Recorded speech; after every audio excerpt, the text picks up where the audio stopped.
So if you thought the Johnny Depp Amber Heard situation was interesting, you're going to find the story that I have for you to be pretty fascinating. Some of you know that in 2021, rock star Marilyn Manson was the subject of various MeToo type allegations. Now, Marilyn Manson's best known accuser, the Westworld actress Evan Rachel Wood, actually made a documentary, a two-part documentary that aired on HBO called Phoenix Rising. This was directed by Wood's friend Amy Berg, and the subject of the entire two-part documentary was Marilyn Manson. It was a takedown piece of Marilyn Manson. Now, Marilyn Manson was also sued by 4 of his accusers. One of those suits has already been dismissed by the judge. And Marilyn Manson, in March, before the Johnny Depp Amber Heard trial had even started, sued Evan Rachel Wood and her former girlfriend, Ilma Gore, for a range of things, including intentional infliction of emotional distress, computer fraud, defamation, and impersonation. So what the heck is up with all of this? Why is Manson suing? And why do I believe that Marilyn Manson is innocent and is the victim of a MeToo hoax? Let's talk about it. So this all began in 2006 when Marilyn Manson started dating Evan Rachel Wood. She was 19 when they started dating. She was 18 when they met at the Chateau Marmont, and he was in his late 30s. Now, Evan at this point was already a kind of established actress. She had been working for many years in the industry since childhood. She had already been on TV shows and in movies, and had just starred opposite Edward Norton in a noir film. So Evan's recent statements about Marilyn Manson being controlling and abusive are in contradiction to many statements that she made, not only at the time when she was dating him, but for years after their relationship, even after their relationship had ended.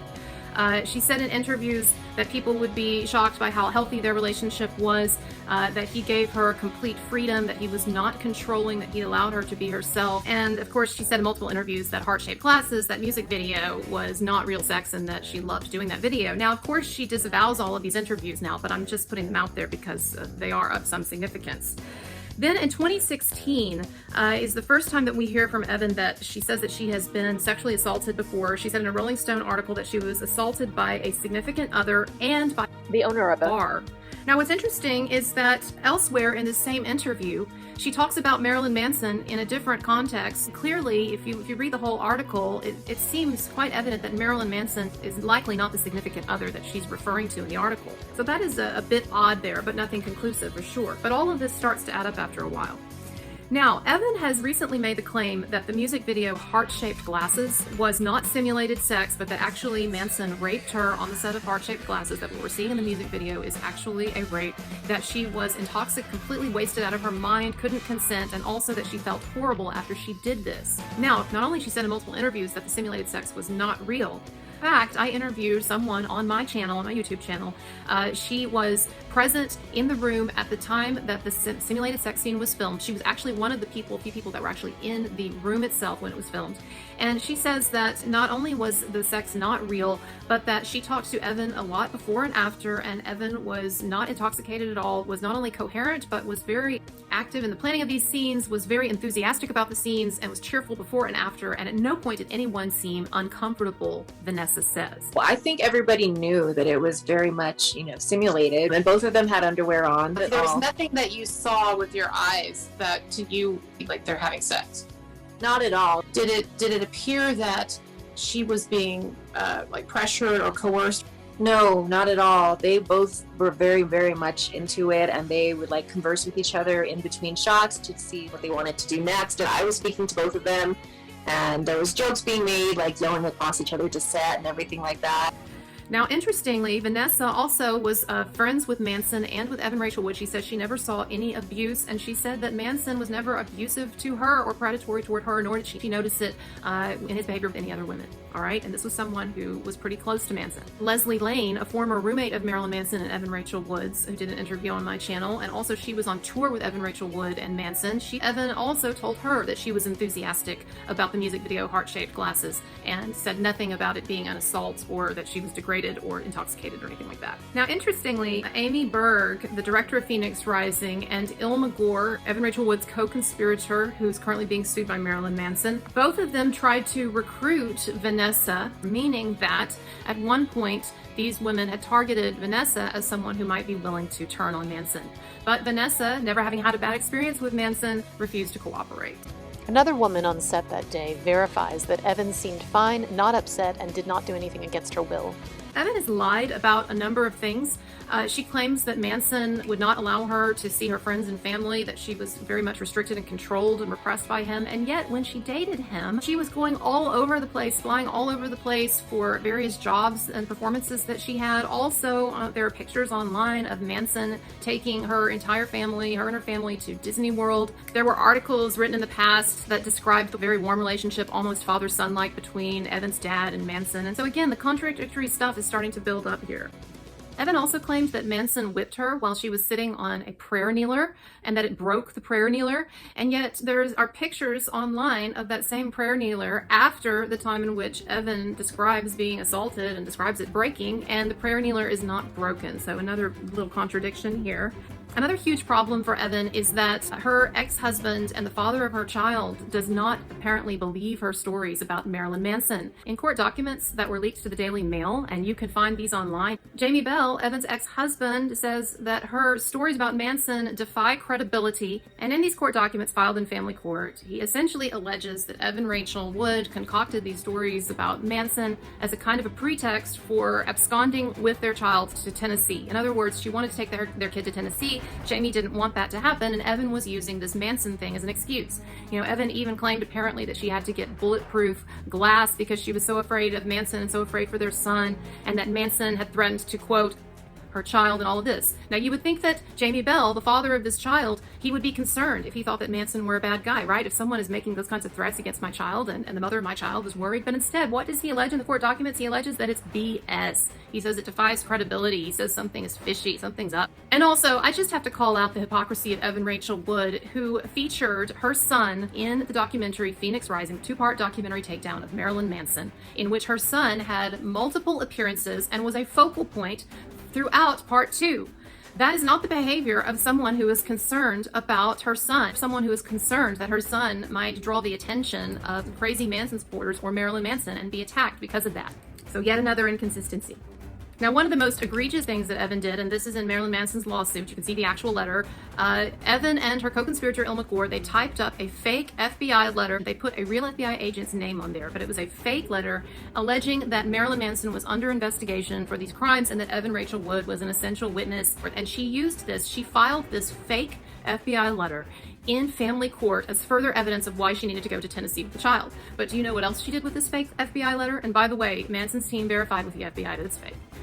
What else did Evan do with this fake FBI letter? She and her co-conspirator, Il McCord, distributed it to the women that they tried to recruit to go after Manson as a way of inducing the women to join with them, as if to say, look, don't worry, you can say bad things about this guy because, hey, he's already being under investigation by the FBI. He's under investigation. He's a bad guy. And so, of course, then it made it that much easier for these women to join in with their lies because they felt that they were taking a bad guy down. And when I say Evan recruited a lot of women, in order to explain, we need to talk about Il McCord, Evan Rachel Wood's co-conspirator. Il McCord, she is an habitual hoaxer. She has made up a lot of stories. She has ripped people off. I interviewed one of them on my channel. She's also a gender activist.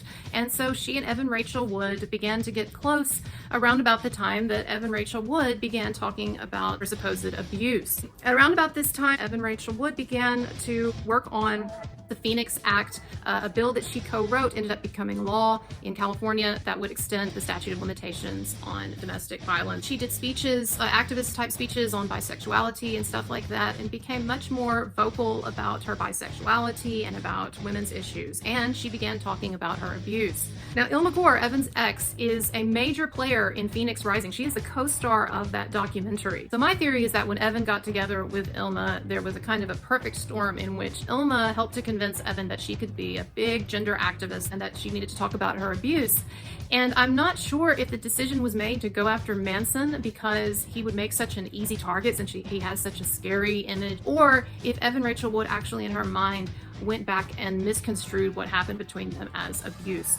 I do think that Evan Rachel Wood's motives are extremely complicated. I think that, like AmberHeard, she suffers from borderline personality disorder and rewrites her past. And I think it's possible that she's rewritten in her mind her past with Marilyn Manson and now blames him for the person that she used to be, which is very different from the bisexual activist with a girlfriend that she was at the time that she was with Il McCord. We do get some clues as to why Evan might be mixed up in the documentary Phoenix Rising itself. In fact, one of the strangest aspects of the documentary, in my opinion, is that it spends the first 25 minutes establishing the idea that Evan Rachel Wood is psychologically disturbed. It talks about her upbringing with what is clearly a narcissistic father, parents who don't get along, a scary environment with lots of yelling and the threat of violence, and also that from the earliest age, her father, who was the director of a local theater company, immersed Evan in a world of make-believe that was so powerful that her brother implies in Phoenix Rising that it was kind of hard for her to turn that off when needed. Anyway, we know what Ilma Gore's motives were because one of the things that Marilyn Manson's lawsuit includes is a note from Ilma Gore in which she writes about her motivations for getting involved with the Phoenix Act, and one of them is to make money. Let's not forget that Evan and Ilma got a huge documentary out of this that made them look absolutely heroic. In fact, we know now that Evan approached Amy Berg about making this documentary, and at first it was just going to be a documentary about the Phoenix Act, right? Because Evan had not named her abuser yet. She testified before the California Assembly and she testified before Congress, but she did not name her abuser. It was not until 2021, on the same date that all of the other accusers posted their allegations to their Instagram, that Evan finally named Marilyn Manson.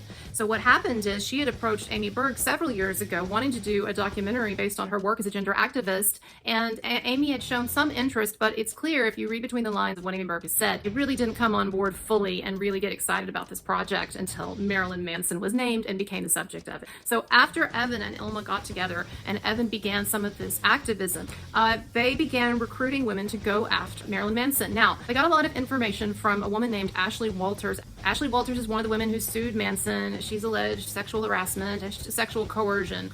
She is a disgruntled ex-employee. She was fired by Manson twice. He fired her once, then took her back, had compassion on her, and then she fired her again. She basically stole his car, went on a joyride, a drunken joyride, wrecked the car, totaled his car, this Jaguar, and got a DUI for it. She admits all of this in her lawsuit, by the way.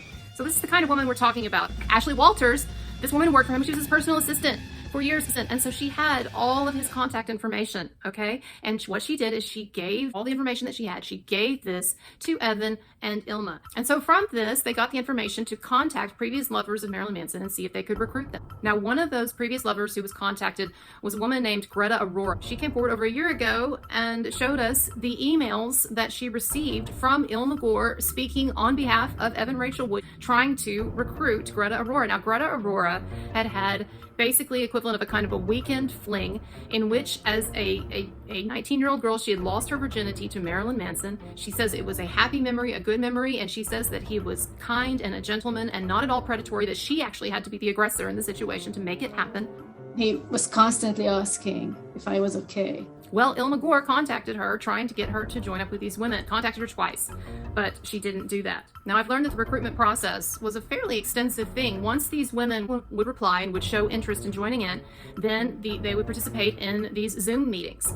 And again, don't forget the FBI letter, right? They're told, hey, look, he's already been investigated by the FBI. All right, now you know human nature. You know that when people have a chip on their shoulder, perhaps about not being chosen to be Mrs. Marilyn Manson or being dumped or whatever, and when people's careers are basically coming to the end of the line because they're aging out of Hollywood or they haven't really had much of any success, and when they are offered to participate in something that gets them a lot of media attention, that gets them cover of People magazine, photo spreads in Rolling Stone, Good Morning America interviews, interviews on The View that much of these women have gotten, come on, all right? For a number of these women who are promoting these appearances and these photo spreads, like their IMDb credits on their Instagram pages and stuff, it's very obvious what's going on here. Evan Rachel Wood's motivations, hers are more complicated, and I've talked a bit about those, but these women, it's not complicated at all. It's a Hail Mary pass on their dwindling to non-existent careers. And this recruitment process was very intentional in the sense that the women were given guidance by Ilma and Evan as to what to claim. They were even given a checklist of behaviors to claim, which is one of the pieces of evidence included in Marilyn Manson's lawsuit. And let's not forget that a number of these accusers, long after their abuse had supposedly happened, for years after, were going to Marilyn Manson concerts and posting about it happily on social media. Evan Rachel Wood, as late as 2014, was referring warmly to Marilyn Manson on social media. When Marilyn Manson's parents died, Evan Rachel Wood wished him condolences in 2014 to her friend. Now, this woman, Greta Aurora, that they tried to recruit, what happened is Manson's ex-assistant Ashley Walters went ahead and lied about her in the lawsuit and basically made it seem that Greta Aurora had been violated by Manson, the complete opposite of her experience. And so they lied about her in a lawsuit. And then you know who else was lied about is a woman named Paula Weiss. Now, Paula Weiss was an ex-girlfriend of Marilyn Manson, also a model in his music video and in a guerrilla style video that he did called Groupie, where Paula, who was in her 20s and she was paid, she played the part of a young fan who is abused by Marilyn Manson. Two of the lawsuits against Marilyn Manson, they describe this film as almost a kind of a snuff film. They say it was a young fan. They imply that she's underage, that she was somehow harmed or perhaps even killed or killed herself as a result of this film, none of which is true, and they know it's not true. I interviewed the woman on my channel. She said as much. Now, she also dated Marilyn Manson. She was his girlfriend. And she says that contrary to these allegations, he was very sweet, that when it came to women, he was actually a chump, and that he was not into kinky sex, and that he's not as he's being portrayed by these women. During this period when you were in a relationship with him, was he ever abusive to you physically, emotionally, sexually? Never, not even close to it. He's a really, really sweet guy. Now, Chloe Black is an excellent example of someone who's clearly motivated by career and money incentives. The same time that she posted her allegations on Instagram about Marilyn Manson supposedly harassing and assaulting her, she also released her new song about her supposed sexual assault. So she had the release of this music, which has an assault theme, synchronized with the publication of her Instagram allegations against Manson. And look, let's not forget that hers and the 3 other lawsuits against Marilyn Manson, all 4 women suing him claimed repressed memory. Because look, they had to get around the statute of limitations thing. They're suing him for a lot of money, but there's a statute of limitations with that. And they're exceeding it. They said it took them like 7 years or whatever to realize they'd been abused. Well, they're claiming repressed memory, which means that what they're saying is that they were, all 4 of them were abused in their 20s as grown women, and then they completely forgot about it, and it didn't come back until Evan Rachel Wood started talking about her abuser, and then that triggered these memories for them. That's basically what they are saying. Now, the idea of repressed memory is considered to be very non-credible by a number of experts, although it may happen some in childhood. But look, no, you're not going to have a situation where 4 women are all going to repress the behavior of one man and then it suddenly comes back to them all at the same time when it's convenient for them to file lawsuits. No. Clearly, no. Marilyn Manson is not some kind of master hypnotist, all right? Now, one of the others claiming repressed memory, and she was suing Manson for $10 million, is Esme Bianco, former Game of Thrones star, fetish model, and did bondage shows and all of that stuff, right? But of course, she claims that Marilyn Manson was forcing unwanted kink on her. Yeah, she's not the only one who had this history of doing like bondage and fetish stuff before Manson. I mean, Sarah McNeely, she did this bondage show with back suspension, extreme suspension, where they actually put holes in your back in order to do this, and then hooks go through the holes, and you're suspended, and people go to these shows, and that's fine, whatever people want to do, but don't claim innocence then. So look, I knew when I saw and read Esme's interviews that she was full of BS. This is how her story doesn't make sense. She claims that the first time she was abused by Marilyn Manson, that he invited her to shoot a music video with him, that he's going to shoot guerrilla style, and that he told her, you know, she was a bondage model, you know, she had done bondage shows. He had told her that he was going to have to manhandle her a little bit. The title of the video was "I Want to Kill You Like They Kill You in the Movies," and he told her that the climactic scene was going to be one where she would be his slave and she would be manhandled, and he told her basically that it was going to be rough. All right, so she goes over to his house with that knowledge,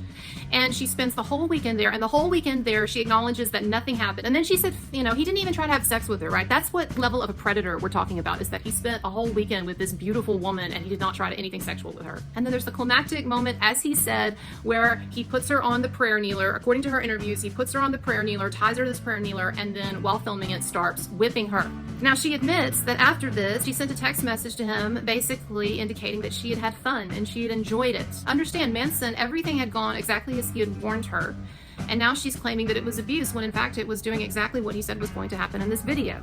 Now, Bianco showed this picture to Good Morning America of her back, and she claims that these are whip marks. I and many others dispute that. To me and to many others, and I've looked at pictures online of what whip abrasions or whip marks look like, they don't look like this. This looks like the indentation that a rope makes when someone is tied up, and perhaps tied up a little too tightly or for too long. And Esme Bianco has a history of doing different bondage and fetish shows and even posting pictures from being tied up on Game of Thrones thrones with bruises and stuff on her back. So this is totally non-credible to me. Also, the head is cut off. We don't even know if it's Esme we're looking at. And by the way, there are pictures taken of her back later on that show an absolutely pristine back, not a scar, if someone had been badly whipped like that, as she claims. Now, what's also interesting about this story of being whipped on a prayer kneeler by a Nazi whip is that Esme Bianco came out with this claim in 2021 when she did interviews, all right? She claims that this happened to her. Well, if you watch Phoenix Rising, the documentary, guess what? Evan Rachel Wood claims this exact thing happened to her. Evan makes this claim. She says that he tied her up and that he beat her on the prayer kneeler with the Nazi whip. So basically what happened is that Esme Bianco stole this story from Evan. Now let's talk about some of the other accusers. Ashley Morgan Smithline, she posted stock photos from Pinterest of sex bites, and she posted them and tried to pass them off as her own photos of her own abuse by Marilyn Manson. Only problem was some sharp-eyed follower noticed this and pointed it out, and so she took the photos down. Also, Ashley Smithline's ex-fiance, Tom Bibian, whom she dated for a couple of months after she dated Manson, he has been very adamant and continues to be. He just published text messages from her the other day, continues to be adamant that she was lying about this and that when they were together, she never described any kind of this crazy abuse that she's alleged in her lawsuit or in her People magazine interview or her View interview or any of this. I think Ashley is what's known as a star fucker. I think she suffers from borderline personality disorder. Oh, by the way, Ashley Smithline, she also alleges these severe injuries like a broken nose that she got from Manson, and then she had to carry all the way to Thailand on a plane, with her broken nose. She, like AmberHeard, claims these horrific injuries and has no medical records. No one has shown any medical records in this either. It was also Ashley Smithline, by the way, who admitted that all of the accusers wrote their statements together. That's why they sound alike. Look, when all of these statements came out, again, this is coordinated, people, okay? They coordinated together. When all of the statements came out on the same day on these different women's Instagram pages, I said right then, these look ghost-written to me. They look like they were all written by the same person. And so she admitted it. Ashley Smithline got into a heated argument with a Manson supporter, and she admitted that they wrote their statements together. Now, look, it is important for you to know that a number of women that Manson dated and that he had sexual relationships with support him. I've already told you about Paula. I've already told you about Greta. What about Manson's wife? Read for yourself the long note that she posted the other day supporting him. She has been constantly supporting him. Rose McGowan, Miss Me Too. Rose McGowan was the one who took down Harvey Weinstein. And guess what Rose McGowan said in her statement and in her memoirs? She said that she never experienced abuse from Marilyn Manson.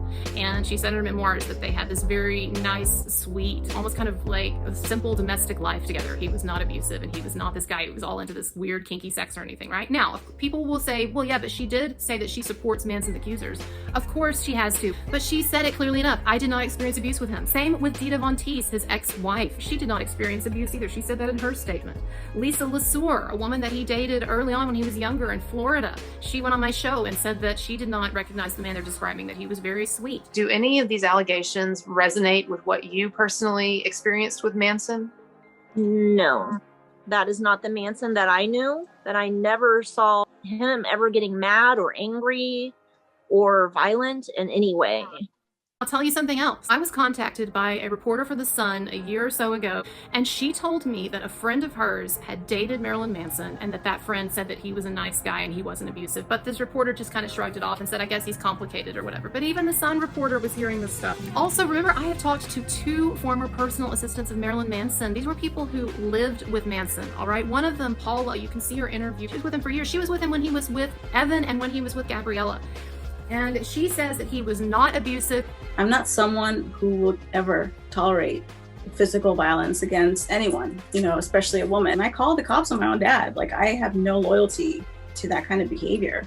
And I've never witnessed it happening from him. She says that Evan was unstable, and also she debunks Gabriella's story, and she says that when Gabriella claims that when she was driven to suicide by Manson's abuse, that she had to go into a psychiatric hold over Christmas, well, Paula dug up some text in which she was texting Paula and asking, how's Manson doing, and I'd like to talk to him, clearly contradicting the idea that she's in a psychiatric hold where she wouldn't be able to text and she wouldn't be sending these sort of happy messages, right?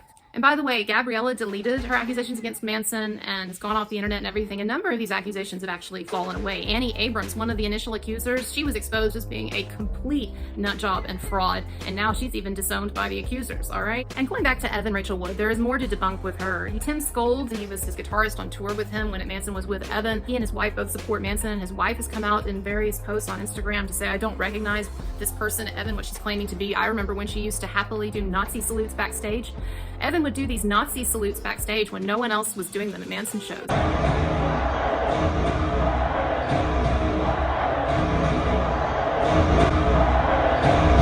You know, one of her claims is that Manson degraded her as a Jewish woman and forced her to do these degrading things. But in fact, I've talked to a couple of different friends of hers, Leslie Lane and also Manson's friend. They were present when Evan was bragging about painting on her Hitler mustache at the, you know, Halloween party, or when Evan was doing the Nazi salutes off stage. Nobody was asking her to do any of that or forcing any of that. She now is trying to go back, Evan, and rewrite that history to make it seem that Manson forced these things on her. Also, Evan lied when she said that Leslie Lane and Manson's wife were conspiring to post underage photos of her. Leslie Lane and Manson have also told me that she was very experienced with cocaine and enthusiastic about that, very into drugs, and also that the relationship between Manson and her was not abusive, that if anyone was the manipulative person in the relationship, that it was Evan. And Manson debunks Evan's story about the abortion, too. I did multiple interviews with him on my channel. He said that Marilyn Manson told him at the time that Evan was going to have an abortion and it was some other guy's baby. Like, hey, you good? Are you okay? And he was like, yeah, he's like, Evan's having an abortion. And I was like, oh, I'm sorry, I didn't know. And he's like, no, I don't, it's not mine. I was like, and he said Manson didn't act upset about it. So here you've got Marilyn Manson actually supporting Evan Rachel Wood as she aborts another man's child. Also, Manson says that when he was hanging out alone with Evan Rachel Wood one night, and he asked how Marilyn Manson was in bed and said, I'm sure it's pretty kinky, that Evan said almost apologetically, oh, kind of hate to tell you this, but no, it's very sweet and nice, and basically it's vanilla. So again, just like what Full of Ice said, Manson is not into kinky sex. People like to bring up the number of accusers. Well, I hope you're starting to get the picture that when you actually start looking at every accusation and every accuser, each one falls apart. Understand, too, that there are a number of women who were lumped into this that were just accusing Manson of, like, making bad jokes. A lot of people bring up Dan Cleary, Marilyn Manson's former assistant who appears in Phoenix Rising. Well, you have to understand that he was not Marilyn Manson's assistant when Marilyn Manson was dating Evan Rachel Wood. He was a guitar and music tech, so he was not around them and hardly at all, and not in an intimate way. And Dan Cleary himself has said repeatedly, and he said on his podcast, he never saw anything abusive. He made this vague statement about Evan Rachel Wood seemed like she had a dark aura. Now, Dan Cleary was Manson's personal assistant briefly when Manson was with his current wife, Lindsay. And yet, the most that Dan Cleary accused him of, making a remark that to me sounds to me like Manson's dark sense of humor, something about how he's going to kill Lindsay and then the assistant will have to go and bury her in the desert. Do we really think that Manson was being serious about that? Look, I've talked to Manson's ex-personal assistant, Lauren Tillman, who was Manson's assistant and lived with him when Lindsay was living with him. And Lauren says that he never saw any abuse. I never saw him in any kind of aggressive behavior. I never saw any of that. And Lindsay was there too. Did you ever observe any abusiveness toward her? No.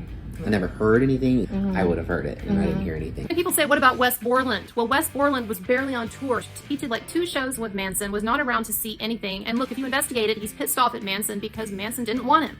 All right? Look, do you not understand that there are these crazy, tremendous egos in the music world? People love to pile on. In these situations, when someone like Manson is accused of something, then everybody starts piling on and reaching back into their mind. And what can I pull out? What about the autobiography? Well, let me tell you, first of all, the autobiography was ghost-written by Neil Strauss, and if you've read Neil Strauss's The Game, then you know that there's a lot of likely fictional stuff in there. We also know that a number of things in Manson's autobiography have already been debunked by various people, including Trent Reznor, who said those things never happened. And also, the autobiography was written by Manson and Neil Strauss at the beginning of Manson's career, before he really hit it big. Don't you think there's a reason why it's written to be really provocative, especially since he was trying to make it as a kind of a shock rocker? Well, what about the fact that Manson says that he cut himself, like 150 times after Evan Rachel Wood broke up with him? Well, I don't know if that was an exaggeration or not. Again, Manson unfortunately has exaggerated or even lied about things before to burnish his image, all right? But I do think that masochism is very different from sadism. In fact, It's kind of the opposite, okay? Then people say, well, what about the fact that he said that after they broke up that he wanted to smash her skull in with a sledgehammer? Well, he was talking about the inspiration for his song, I Want to Kill You Like They Do in the Movies, and it's a song about the anger of someone who's lost, who's been dumped. And I think that we've all at times had feelings, not that we would never carry out, that we would like to murder someone who has broken our heart or mistreated us, all right? So I'm not going to crucify the guy based on that one comment. Now let me remind you about what we've just been through with Johnny Depp and Amber Heard. What we saw in that situation was that a man with a reputation for being kind of weird and eccentric was brought down by a woman and her fake hoax that she constructed with a number of her friends and associates who helped her perpetuate it, at least in the early stages. And yet now that that's over and we know the truth about that, people are turning around and are assuming the same things about Manson, that just because there are a number of people involved that it has to be real, or because he has this weird image that it has to be real, or because there's this beautiful woman that puts on this show of being fragile and abused that it has to be real. I'm telling you, it's not. And if what I've just laid out for you is not enough of a reason for you to at least think twice about this situation, then my God, I do not know what is. If you're interested in seeing more, like and subscribe to my channel. I've been covering this for a while and I'm going to be covering it till the end. Bye, everybody.